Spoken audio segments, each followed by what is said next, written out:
kalian sudah pada lihat videoku belum? Nah, yang belum segera dilihat ya guys. Jadi kemarin aku barusan dari Universitas Petra Surabaya. Videonya aku take satu-satu ya pakai kamera guys. Nah, di sini kita akan membahas estetika modern, lebih tepatnya arsitektur ya guys. Nah, sebelum itu perkenalan dulu. Jadi namaku Iza Fatima Zarani. Aku dari kelas 2025G dengan NIM 226. Prodiku Desain Komunikasi Visual. Oke, jadi di sini yang mau kita bahas tuh studi kasus Gedung Petra Christian University. Tepatnya tuh di gedung Q-nya ya guys ya. Lanjut aja. Di sini slide pertama aku akan jelasin latar belakang lahirnya estetika modern dan eko arsitektur. Oke.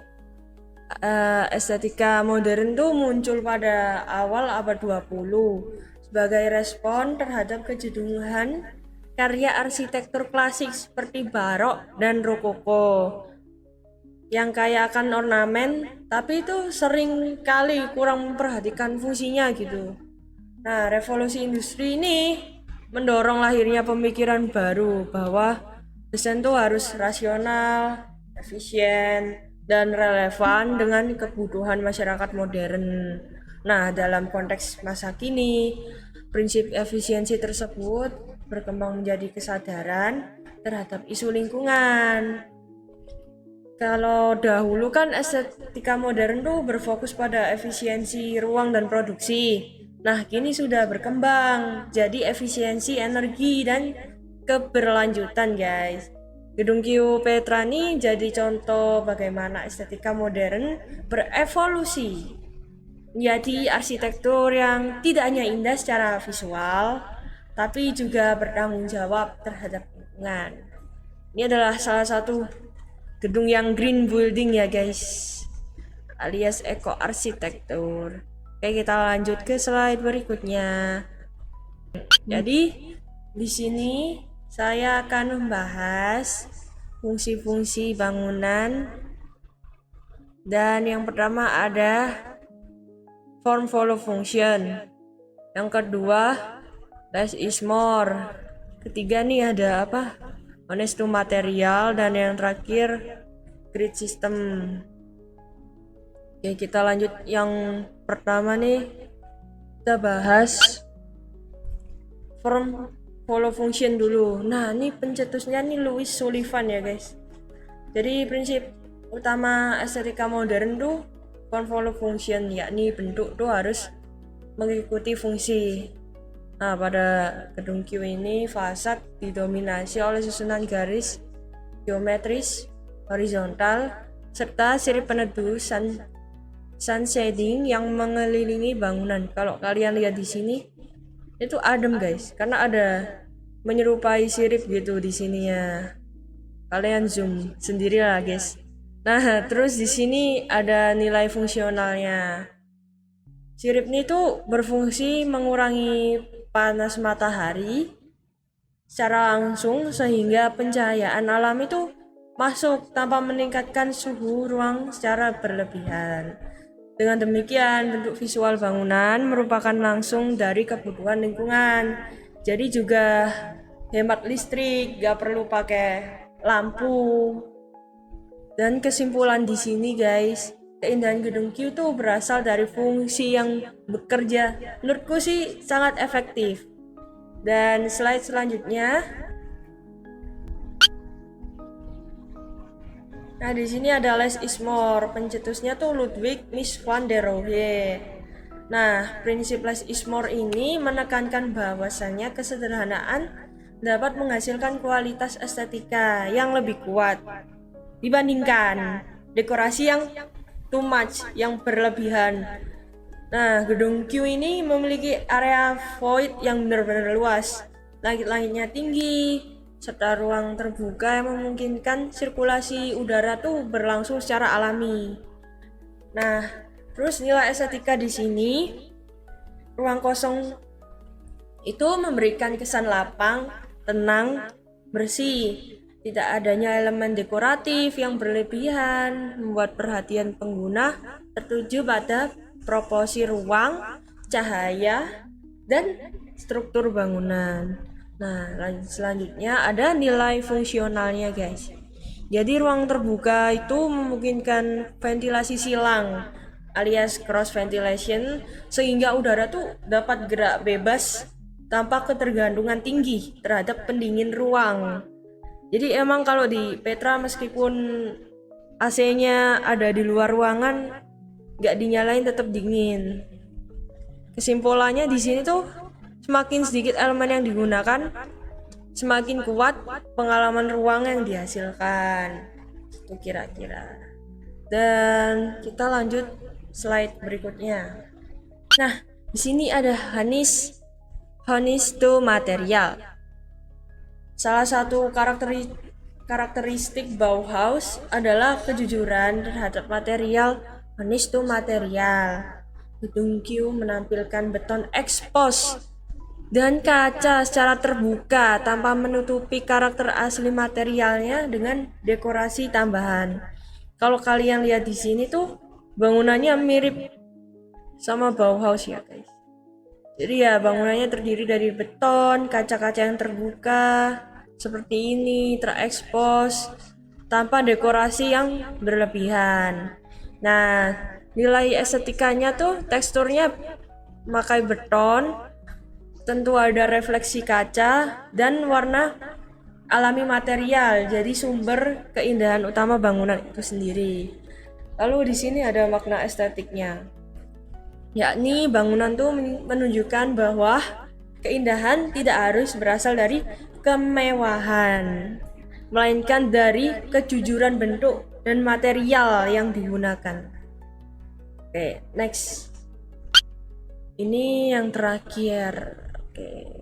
Nah, ini ada grid system dari Swiss style. Kenapa aku masukin Swiss style di sini, guys? Nah, mari kita bahas. Gedung Q ini menggunakan sistem grid yang terlihat pada susunan kolom, modul jendela, dan tata ruang bangunan. Jadi kalau kalian berkunjung atau lihat foto di sini, pernah ke Petra, rata-rata itu bangunannya memakai grid rapi seperti ini dan bentuknya sangat geometris ya teman-teman. Mulai dari struktur beton, struktur tangganya, dan struktur atap atau ventilasi dan lain-lain.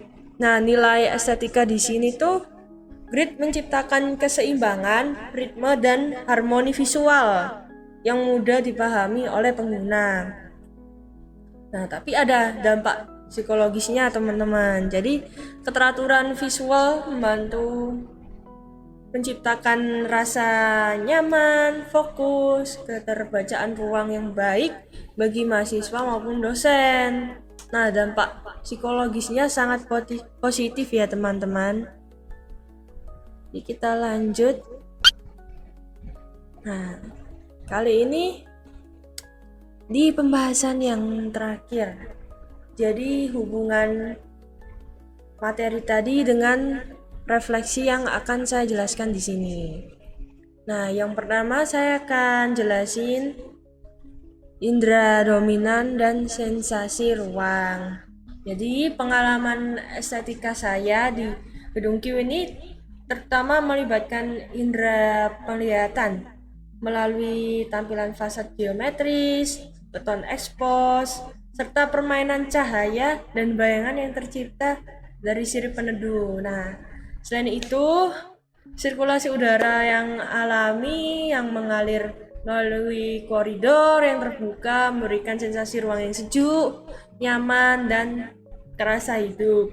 Jadi nggak seberapa panas, guys.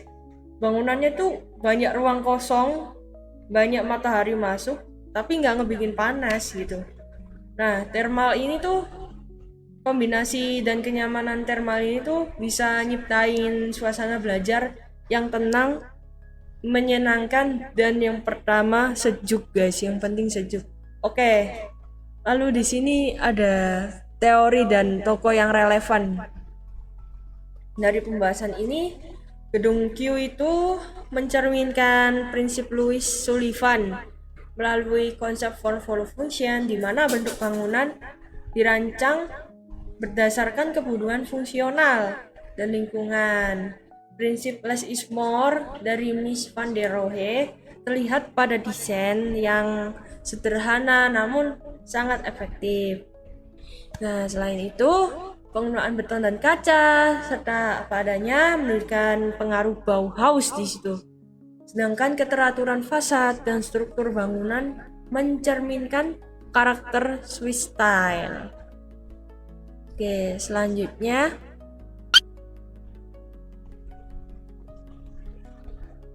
makna sosial dan dampak emosional.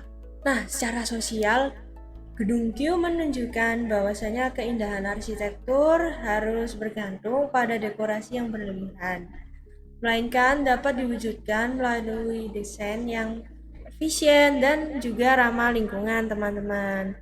Bagi penggunanya, ruang yang terang dan terbuka, tertata rapi mampu menciptakan rasa yang nyaman, mengurangi stres, serta membantu meningkatkan fokus dalam kegiatan belajar. Di sini slide terakhir yakni kesimpulan, teman-teman.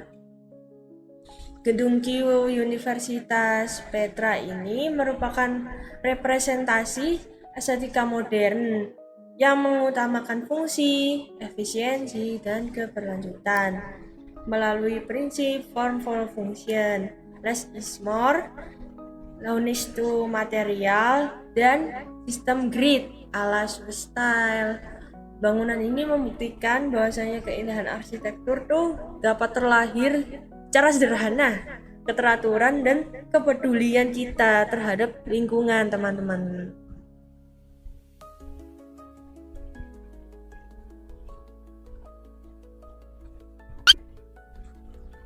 Nah, jadi setelah aku jelasin semuanya, materinya juga aku rangkum di deskripsi YouTube aku, guys, di bawah, cek di bawah. Kalaupun kurang lengkap, kalian bisa cek langsung ke dua website ini. Ini website dari Info Jatim dan satunya resmi dari Universitas Petra, guys. Jikalau ada kesalahan, saya mohon maaf dan terima kasih, guys, sudah mendengarkan materi saya. Semoga bermanfaat untuk kalian ke depannya. Dan see you next video.